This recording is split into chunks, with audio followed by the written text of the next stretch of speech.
All right, here we have the 2017-2710 BH Aspen Trail by Dutchmen.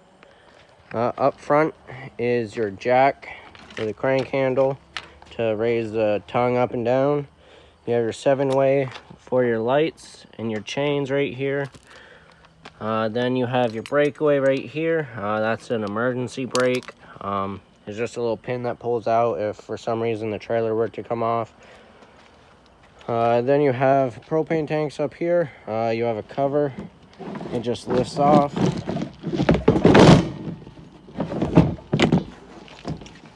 Two 20-pound tanks.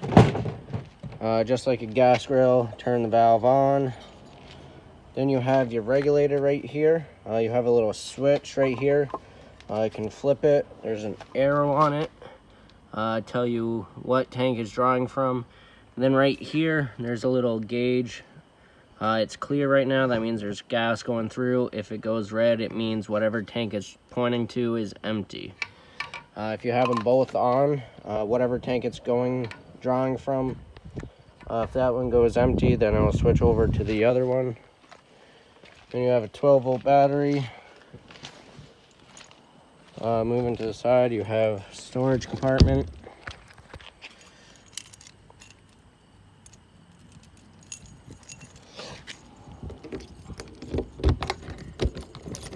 Unlock that. You have a little door catch right there to hold it open. Decent sized storage. Then you have front jack here. There's one on each 4 corner. This is the handle for it. You just crank it down until it hits the ground. Don't try and lift your camper with the jacks or else it will bend it. Then you have your furnace right here. This is the exhaust for it. Make sure nothing's in the way of that. It gets hot. Then you have your water hookups. You have your city connection right here. So that's where you hook up your water hose, and then you have instant water to all your faucets. Just make sure you have a pressure regulator hooked up to that. Make sure your lines don't blow out and you have the proper pressure. Then you have your freshwater connection, so you have portable water if you're traveling and you may need a stop or whatever, or if you're going dry camping or to a state park, you'll have water on board. And the drain for that is right there. You just flip that down and it'll drain, and right now it's closed, so there's water in it. Then over here you have your power cord that just pulls out, and then you push it back in to store it. It's a 30-amp service, so when you're camping, make sure you get that 30-amp service, or if you're at home, you can plug into a regular household outlet with an adapter. Just don't run your AC because that requires that 30-amp service. Back of the fridge, it's just where we service it. It's where the outlet and the pilot is for the gas, and that light's by itself. Next to that, you have cable hookups. Then you have your outside shower with a little thumb lock. You have hot and cold water, so if you have greasy dishes, you can wash them outside, or if you need to rinse something off without tracking it inside. Below that, you have your sewer outlets. So you have your gray tank, which is a smaller pipe, which is your sink and shower water, and the handle just pushes in and pulls out to drain it.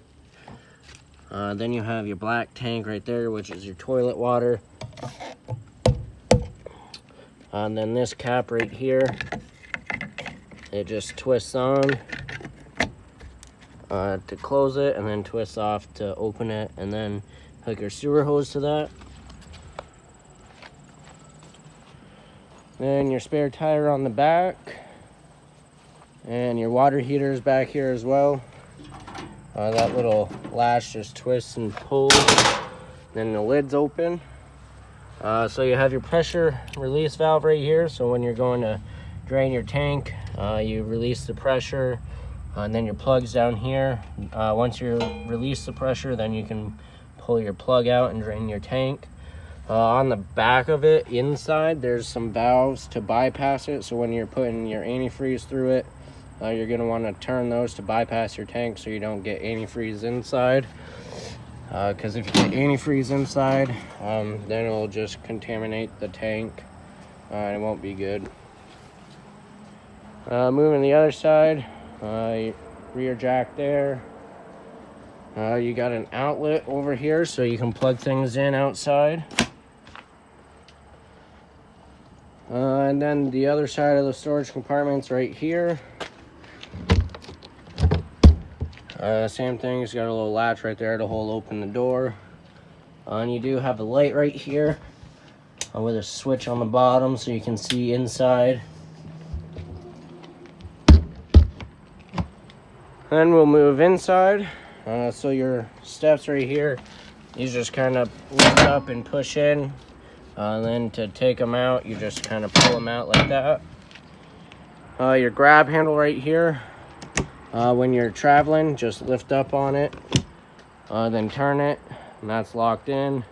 To open it, same thing, just push up, turn it, and then it's out.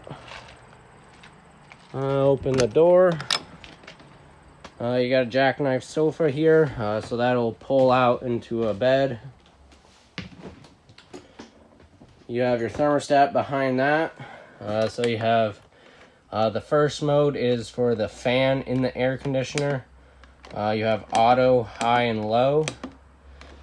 If you're using the AC or furnace, make sure it's an auto, because if you go and put it on the furnace and it's on high or low, the fan in the AC will also be on.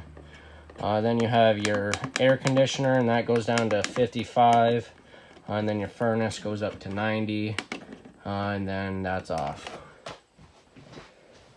To the left of the door up top is your monitor panel.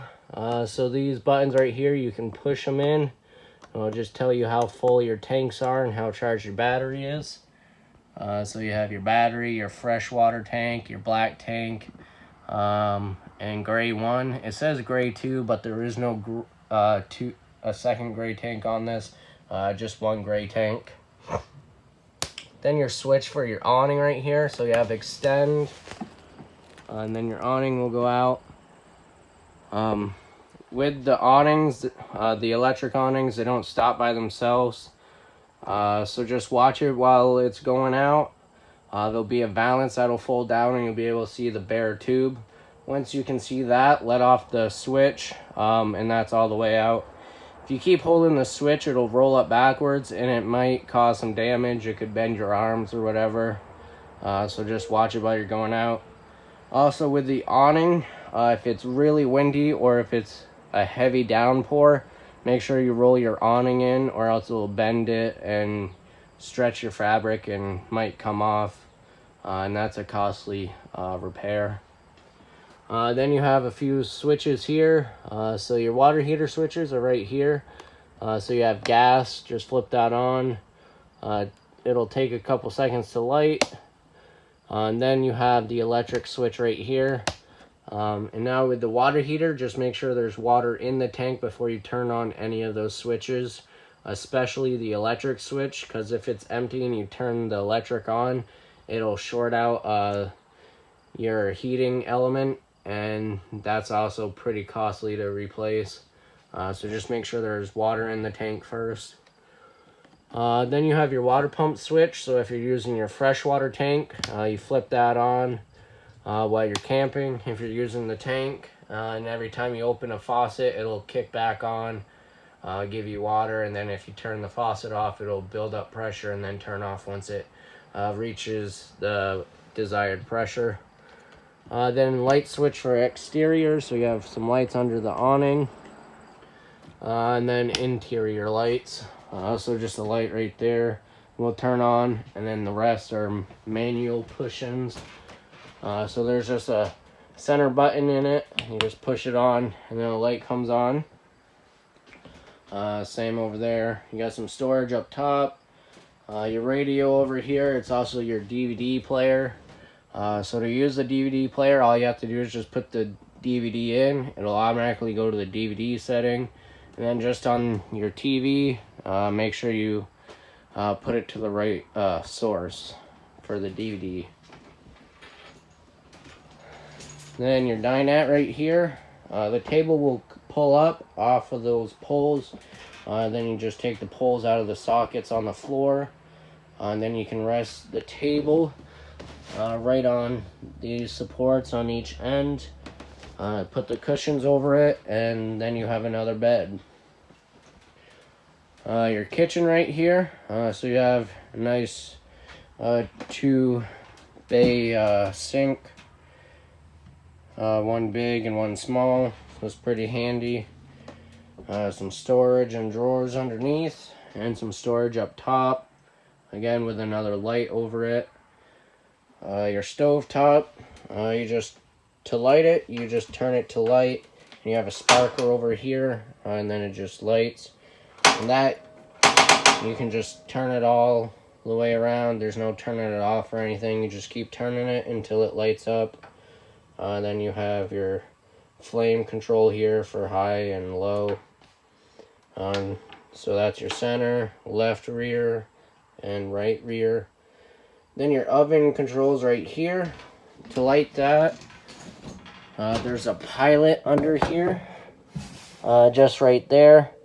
You're going to need a lighter to light it, so you get your lighter under there, lit it, and then you turn the knob to pilot.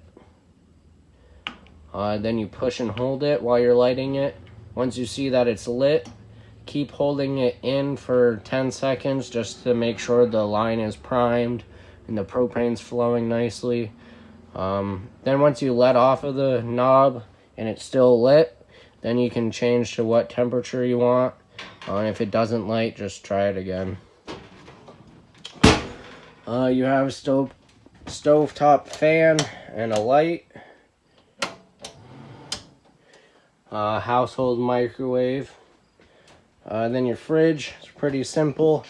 You only have one switch, so you turn it on. Green means it's on electric, and then if it goes orange like it just did, that means it's on gas. And then blinking red, it means it didn't light, so the tanks aren't on right now, so it's not lighting. But this is an automatic fridge, so all you have to do is just push that on.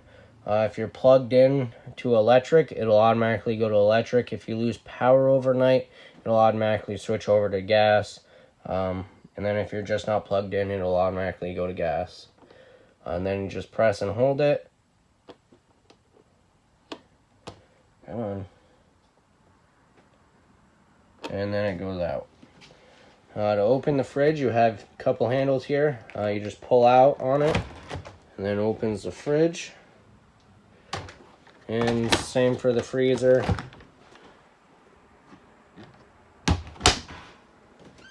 A couple bunks here. Each one has a light in it.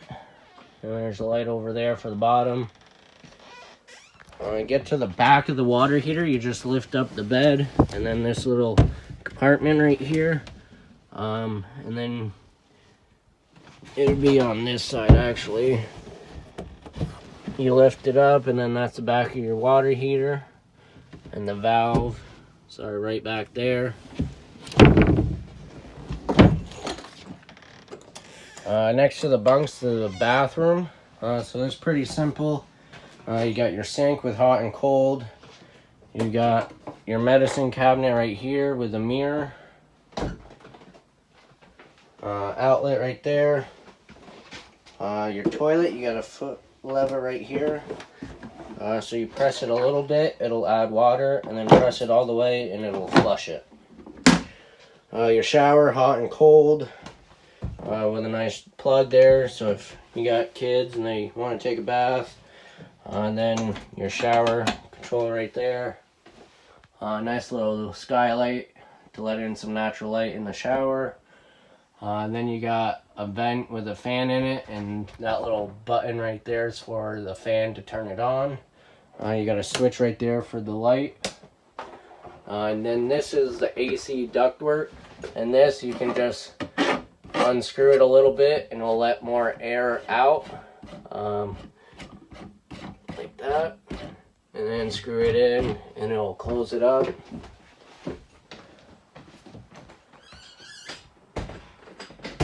Then we'll move up front. Above the entryways, the antenna crank. So if you're using the antenna for TV, you'll only pick up local channels, but you crank it up. See, there's two arrows right there. When you go to crank it down, just make sure those arrows are lined up. When it's up, you can pull this down and rotate it to get a better signal. Then you have your bedroom right here. Pretty simple. You got TV hookups there, and you can mount a TV right there. Then your bed right here. This lifts up, so you have storage under there. And then just on each side, you have your wardrobe. Nice little closet space to hang your clothes. And this one actually does come with a laundry chute, so you can put a basket under there and put your dirty laundry. And then you got storage up top.